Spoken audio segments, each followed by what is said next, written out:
Welcome back to the channel. Today we're taking you to Lancaster, Ohio, a city with rich history and hidden stories waiting to be uncovered. But before we dive into our main topic, the fascinating and somewhat haunting tale of the Fairfield County Infirmary, let's explore what makes Lancaster such a special place to visit. Lancaster serves as the county seat of Fairfield County, Ohio, and with a population of 40,552, according to the 2020 census, it ranks as Ohio's 30th largest city. What's particularly interesting is that Lancaster has been growing while other Ohio cities have seen decline, making it a thriving community that perfectly balances historical preservation with modern development. Attractions and places to visit. 1. The Sherman House Museum. Our first stop takes us to a home that shaped American history. The Sherman House Museum isn't just any historic home. It's the birthplace of two of America's most influential figures, Civil War General William Tecumseh Sherman and his younger brother, U.S. Senator John Sherman, who authored the famous Sherman Antitrust Act. Walking through this museum is like stepping back in time. The ground floor has been meticulously furnished to reflect how the Sherman family would have lived during their time here. The front parlor is particularly special, featuring many original furnishings from General Sherman's own home in New York City. Head upstairs and you'll find something truly unique. A recreation of Sherman's actual Civil War tent, complete with interactive exhibits and an impressive collection of war artifacts and Grand Army of the Republic memorabilia. It's a must-see for any Civil War enthusiast or history buff. 2. Valley Zipline Tours. Now, if you're looking for an adrenaline rush, Valley Zipline Tours has you covered. Proudly calling itself Ohio's #1 zipline, this adventure destination is located in the northern part of Ohio's scenic Hocking Hills region. What makes Valley Zipline Tours special is that it offers an adventure suitable for the whole family. Whether you're a thrill seeker or someone looking for a gentler outdoor experience, their courses provide stunning views of Ohio's natural beauty while giving you that exhilarating feeling of soaring through the treetops. 3. Jetpack Water Adventures. For something completely different, Jetpack Water Adventures offers an experience you literally cannot find anywhere else in the area. Located on a pristine 16-acre lake that's 60 feet deep with crystal clear water, this facility provides the perfect training environment for jetpack adventures. What sets this place apart is their professional approach to safety and instruction. The lake's calm, clean, fresh water provides an ideal learning environment with no interruptions during your personal lesson. Their professional instructors guide you through an unforgettable experience that truly makes you feel like you're flying over water. These attractions show Lancaster's vibrant, welcoming side, a community that celebrates its history while embracing adventure and new experiences. But Lancaster, like many American towns, also has stories that are more somber, more mysterious, and in some cases, more haunting. Today, we're going to explore one of those stories, the Fairfield County Infirmary, a place that represents a darker chapter in Lancaster's past, yet tells an important story about how society once cared for its most vulnerable residents. The Fairfield County Infirmary, a forgotten chapter. The institution's purpose and population. The story of the Fairfield County Infirmary begins with a simple yet telling inscription found on the first page of a record journal kept by Superintendent Samuel Fetters in 1848. Paupers in the Poorhouse of Fairfield County, Ohio. This stark title reveals the harsh reality of how society once viewed and treated its most vulnerable citizens. But the infirmary wasn't just for the destitute. The institution housed a diverse population that included public charges, pay patients, lying-in cases, women giving birth, persons with mental and emotional problems, the homeless, the elderly, and transients passing through the area. What's perhaps most heartbreaking is that some residents were born at the infirmary, lived their entire lives there, and died within its walls, never knowing life outside its boundaries. The records, spanning from 1848 to 1980 and published in 1994, paint a picture of revolving door poverty. Many individuals and families were admitted and discharged multiple times, caught in cycles of hardship that repeatedly brought them back to the institution's doors, from township contracts to county institution. Before the infirmary's establishment, Fairfield County handled its poor through a system that seems almost unthinkable today. Prior to 1826, township officers called overseers of the poor would contract out the care of indigent persons to the lowest bidder. Each pauper was supposed to receive adequate food, comfortable clothing, and competent medical attention. But you can imagine how the system of lowest bid care often failed those who needed help most. Recognizing the problems with this approach, county officials purchased land for a proper poorhouse in 1826, with the first building erected in 1828. By 1840, according to Graham's History of Fairfield County, this original frame building was replaced with a more substantial brick structure on the same site, with various outbuildings added over time. Life at the infirmary. By February 1881, the infirmary housed 124 residents, 70 males and 54 females. What's particularly striking is that 32 of these residents were children, 20 boys and 12 girls. The institution operated its own common school for these young residents and maintained farming operations, stock raising and fruit cultivation, likely both as a means of self-sufficiency and as work for the able-bodied residents.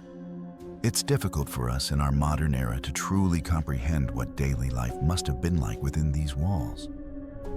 The records preserve what the compilers describe as a personal quality. Individual stories of struggle, brief moments of hope, and all too often, final endings far from family or the comfort of a real home. The end of an era. As social safety nets evolved and attitudes toward public assistance changed, the infirmary's population gradually dwindled. By the 1980s, the institution was no longer sustainable or necessary in its original form. In May 1985, the Fairfield County Infirmary officially closed its doors after more than 150 years of operation. The final 16 residents were relocated, some to nursing homes, others to foster care, marking the end of an institution that had served as both sanctuary and prison for generations of Fairfield County's most vulnerable citizens, preserving their stories. Today, the detailed records kept by superintendents like Samuel Fetters serve as crucial historical documents. The birth and death dates recorded before 1867 are particularly valuable to researchers, as such records are rare for Ohio during that early period. These documents don't just record names and dates. They preserve the human stories of people who might otherwise be forgotten by history. The paranormal legacy. But for many visitors today, the Fairfield County Infirmary story doesn't end with its closure in 1985.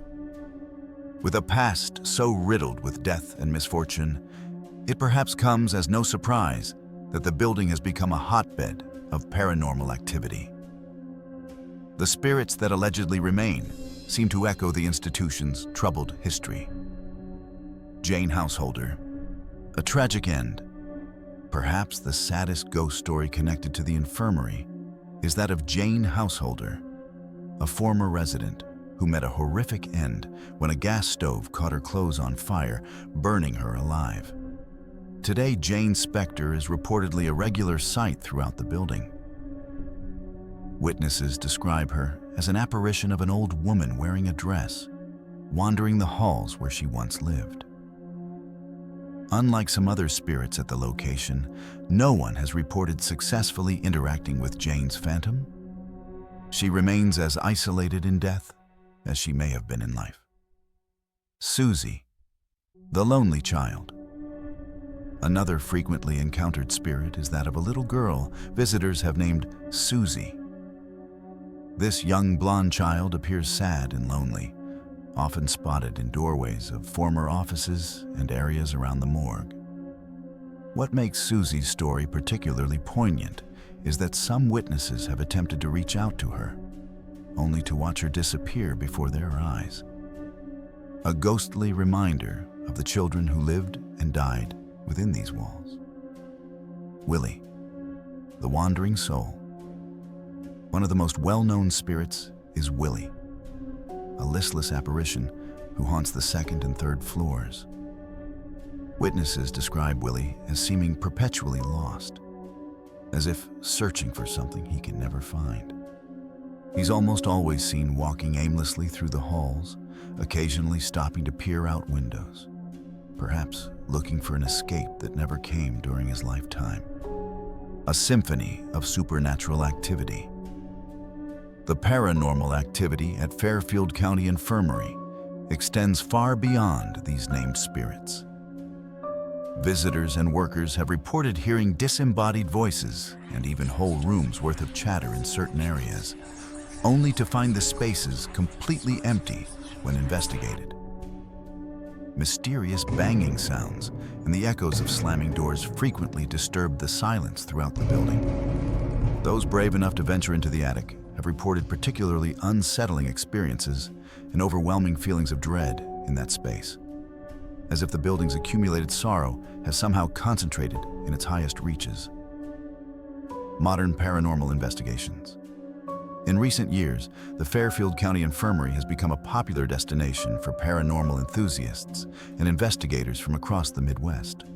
Equipment malfunctions are commonly reported in certain areas of the building, and many investigators claim to have captured numerous EVPs, electronic voice phenomena, during their visits.